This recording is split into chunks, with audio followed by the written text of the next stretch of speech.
ఎన్నికల ప్రచారంలో క్షేత్రస్థాయిలో ప్రజల కష్టాలను చూశానని తెలిపారు మాజీ మంత్రి నారాయణ. నెల్లూరు నగర నియోజకవర్గ పరిధిలోని పలువురు చిరు వ్యాపారులకి తోపుడు బండ్లు అందజేశారు.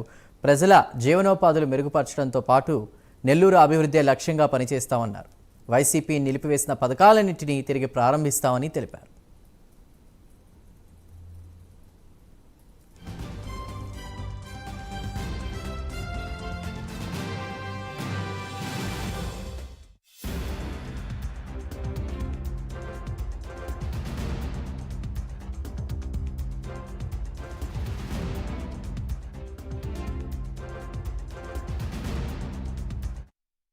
నా మీద ఎంతో నమ్మకంతో ఈరోజు నన్ను అత్యధిక మెజారిటీతో గెలిపించినందుకు వాళ్ళందరికీ మరొకసారి ప్రత్యేకంగా ధన్యవాదాలు తెలుపుతున్నాను.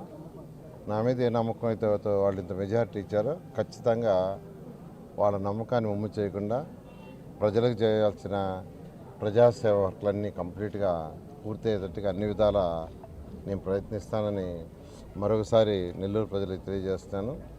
అదేవిధంగా నేను వార్డులలో డోర్ టు డోర్ తిరిగాను. దాదాపు నెల్లూరులో 94,000 హౌసెస్ సుమారుగా ఉన్నాయి. వాటిల్లో 80,000 ఇళ్ళు తిరగగలిగాను. ఒక 14,000 ఇళ్ళు టైం చాలక చివరిలో తిరగలేకపోయాను. అయితే నేను ఈ యొక్క వార్డులలో బూతుల దగ్గర తిరిగినప్పుడు చాలామంది పేదలు నిరుపేదలు వాళ్ళ సమస్యలు చెప్పుకోవడం జరిగింది. వాటిలన్నిటి కూడా నోట్ చేసాం. ప్రభుత్వం వస్తే ఏం చేయాలనే దాంతో ఖచ్చితంగా నెల్లూరు ప్రజలకి నా వంతు మా పర్సనల్ ఇదంతా పర్సనల్ నుంచి చేయటం. ఇలా కాకుండా ప్రభుత్వం వచ్చిన తర్వాత ప్రభుత్వంలో ఏదైతే పేదలు నిరుపేదలకి సహాయం 1419 నుంచి ఆదరణ ప్రోగ్రాం ఒకటి ఉండింది. ఆదరణ ప్రోగ్రాంలో వాళ్ళకి బీసీలకి వాళ్ళందరూ కూడా ఎక్విప్మెంట్ ఇచ్చాం. అంటే ఎలక్ట్రీషియన్స్ ఉన్నారు. బెటర్ ఎక్విప్మెంట్ ఇస్తే 2 రోజులు చేసే పని ఒకే రోజు చేస్తారు. ప్లంబర్స్ ఉన్నారు.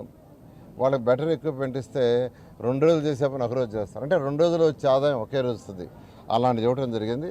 అయితే ఈ ప్రభుత్వం గత ప్రభుత్వం అంటే వైఎస్ఆర్సీపీ ప్రభుత్వం దాన్ని క్లోజ్ చేసింది.